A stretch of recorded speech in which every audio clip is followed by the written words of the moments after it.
So when should you change jobs or change things in your life around? And is it going to screw your life up to do that?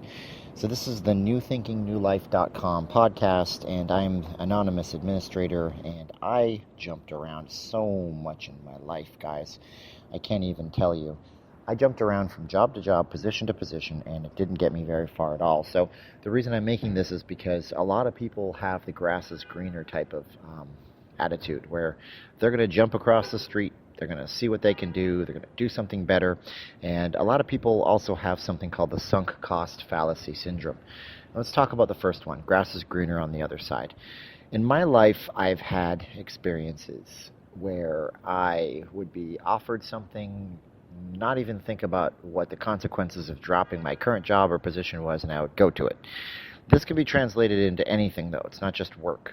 Well, let's say, for example, you have a good relationship going, and you see that there could be a better relationship, so you jump out of the one relationship. You don't think about the other person, what they bring to the table, what they're doing for you. You jump into it. So, great. You just threw away a potentially excellent situation for something that may be better but may not, and the unknowns are there. So when it comes to work, maybe you have a job and you have been told, if you stick with this, we're going to make you profitable and you're going to make money and it's going to be great. But then something better comes along, same field, or maybe it's a different field, it doesn't even matter. And it's like you don't know the manager, you don't know the bosses, you don't know anything about that, and then you jump into it. Or you're going to school, and then 2 years into a 4-year degree, you think, what am I doing? This guy that I talked to at the library or at the cafeteria told me that if I go into this other position, this other field, I'll make more money. So you see jumping because you think that there's something better out there. And that's the trick. There's not always something better out there for you. It doesn't necessarily mean that it's worse, but it doesn't mean it's always better. It just means that there's too many unknowns. You jump into the unknown and it can smack you. And I did that for so many years. I can't even tell you.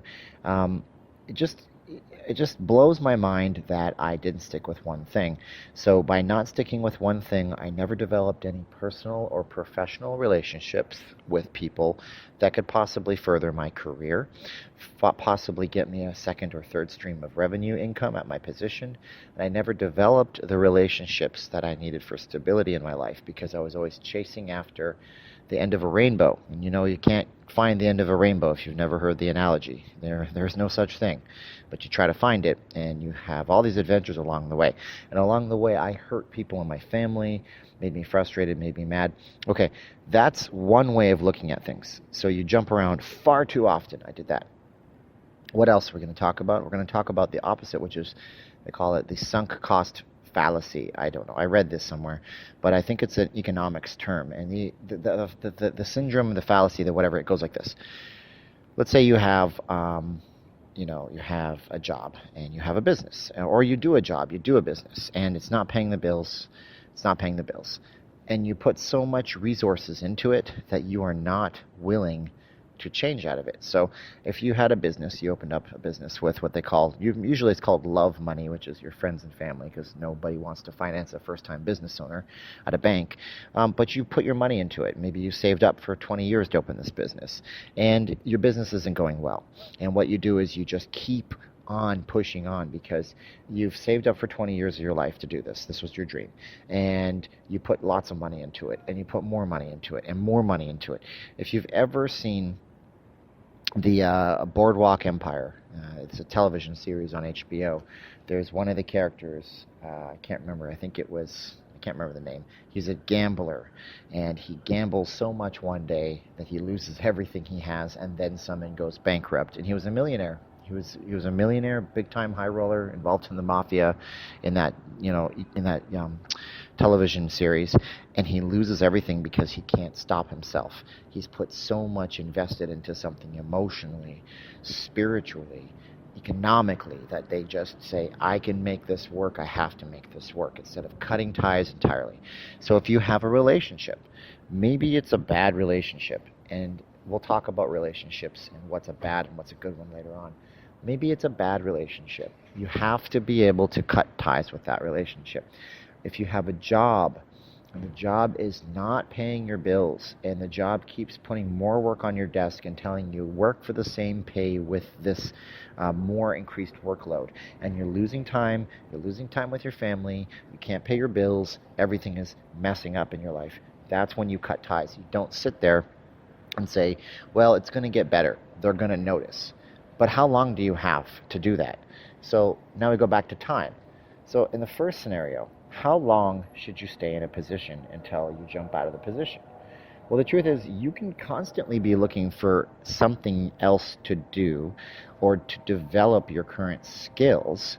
But I'd say if you're going into a job and it's a real career job and you've researched the company and you've used a site like Glassdoor.com, which tells you how they act and how the sites are, or you just have looked into it and you know it's a great company, it would be foolish to quit, after 6 months. I would give it whatever time you think it is, as long as it's paying your bills and you're consistently developing yourself on the side and making relationships in that industry, stay in it for a year. I'm not saying this is a concrete number, but stay with something. This job I'm in, my current position that I do professionally outside from this website stuff, this is the first job I've stayed in for a year consistently without jumping out, and I finally started after a year and 8 months making real relationships with people. Give you that idea. And if you're in a relationships are a little bit different. Because this is something that you want to be able to not have to deal with on an ongoing basis. If it's a bad person for you, make that determination. Get out of a relationship quicker. The jobs are a little bit different. The job is only so much of your life. You do it for money, you do it for development of your skills, but the relationship is going to take all of your emotions out. So I'd say give it less time on the relationship side, but much more time on the job site. But on the same end of this, on the other end, when you're putting so much into something, like you're putting lots of emotion and lots of money into something that's failing on you, when do you jump out of that? Well, if you own a business and you don't know how to run your own numbers, you need to get yourself a professional accountant. And I'm not talking about your friend or your buddy. You need to get yourself somebody who can actually, that's the worst thing, by the way. Don't let your family members or your friends do your bookkeeping for you, because they're never going to want to tell you the truth. No one wants to tell their best friend that they're going to be completely bankrupt in 6 months. That's not good. No one wants to tell their brother, their sister, their cousin, their niece, their nephew, somebody that they have to see on an ongoing basis, your business sucks, you're going to lose your business. Find somebody, a professional, to consult with. Use Yelp or whatever local review site is in your country or region. In the United States and Canada, it's Yelp.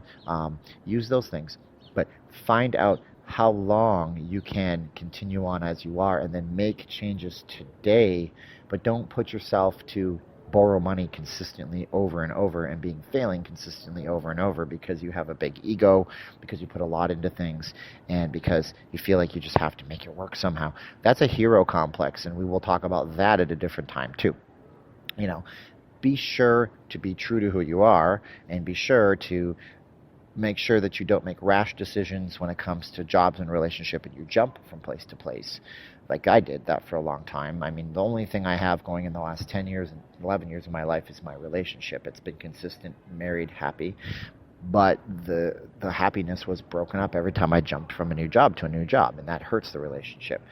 On the other side of the coin, to summarize this, don't stay in a relationship or a job for so long just because you have emotions, money, time, or spirit invested in that.